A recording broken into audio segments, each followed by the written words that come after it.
Hello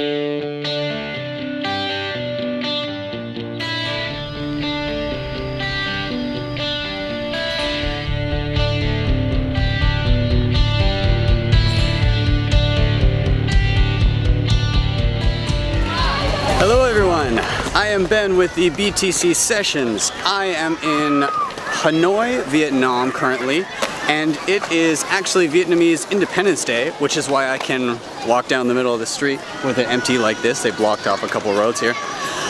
Anyways, today I would like to talk about Bitcoin hardware wallets.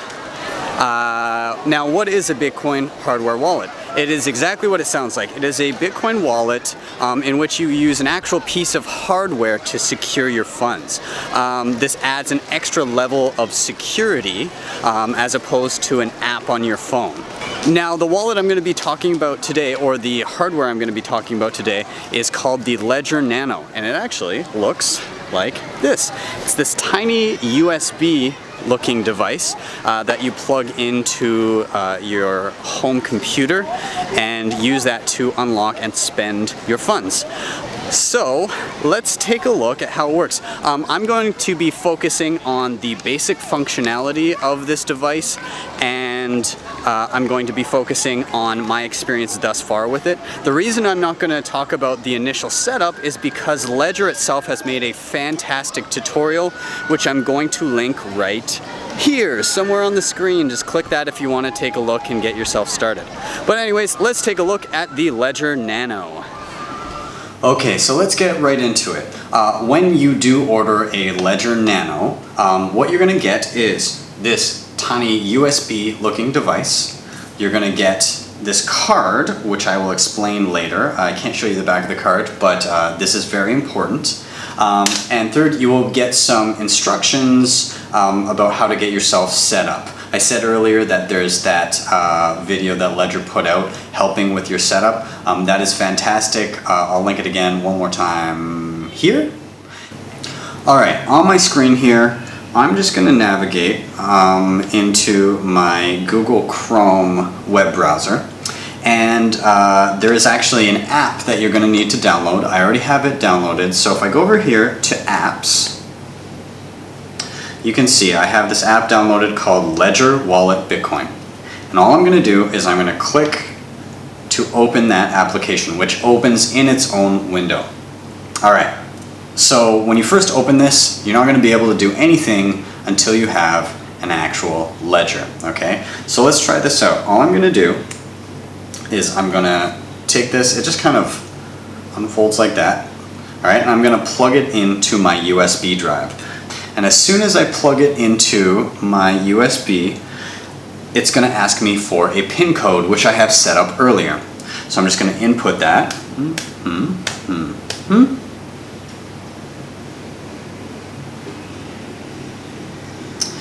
Then it will open up my wallet and it will show me previous transactions along with my current account balance in my local currency of choice. Okay?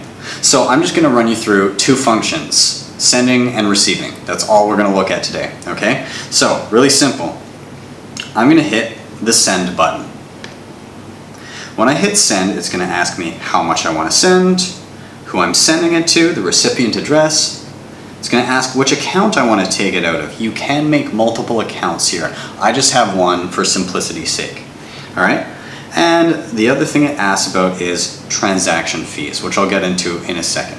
All right, so first, I'm going to send a very small amount. I'm going to send 0.01 Bitcoin. That's just shy of 8 Canadian dollars. Second, I'm going to put in a Bitcoin address I'm going to send it to. Now, I've already, via Facebook, just sent myself a message with an address I'd like it to send to. So I'm just going to paste that in here. That's the address I'm sending it to. And then I'm going to go down here where it says transaction fees. Okay? Usually you will be fine. I'm not going to go into details here, but you should be fine with standard. And what this is that the people maintaining the network called Bitcoin miners, they are checking that each Bitcoin transaction is valid and they're basically helping the network run. All right, so this is a very, very small couple penny fee to send a transaction. And it's not based on how much you're sending, it's actually based on the size in kilobytes of your transaction. So it'll be a couple pennies here. So I'm just going to hit normal, and that is all I need to do. I'm going to hit send. After that, this is where that little card I showed you comes in.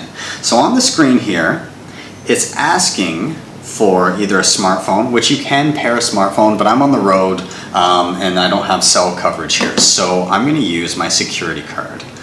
So when I hit security card,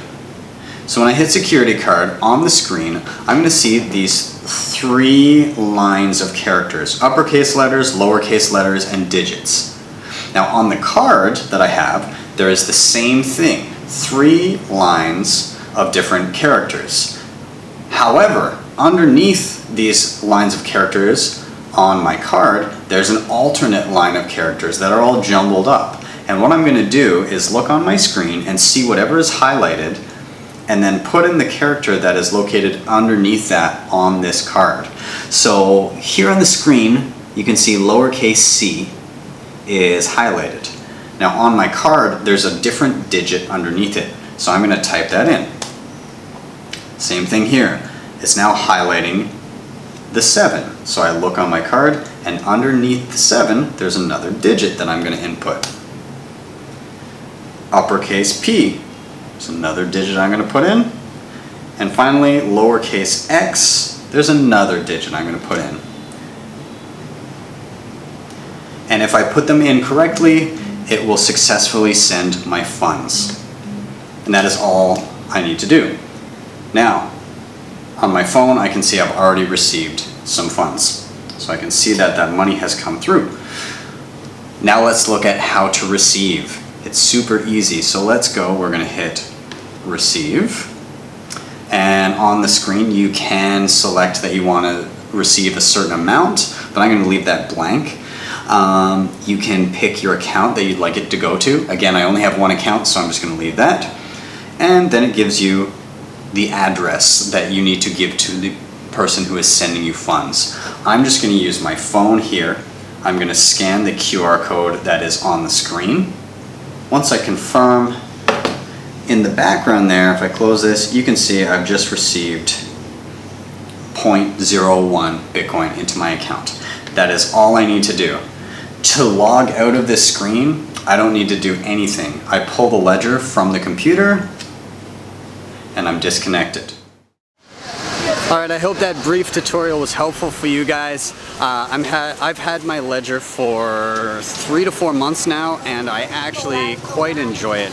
It's easy to use, and the price point in comparison to some other hardware wallets is actually quite cheap. I do encourage everybody to try out some form of hardware wallet just to get yourself familiar.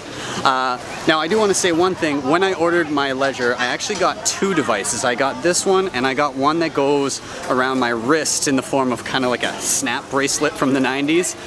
Problem was, I was wearing it around and it actually just fell off my wrist. I wasn't doing anything too crazy, it just happened to come off and I lost the one device. For the time being, I would avoid that one, but the one that goes around your neck is actually pretty fantastic. I really enjoy it. Thank you guys very much for watching. I will see you guys next time on the BTC Sessions. Please do not forget to hit like and subscribe. I'll see you later.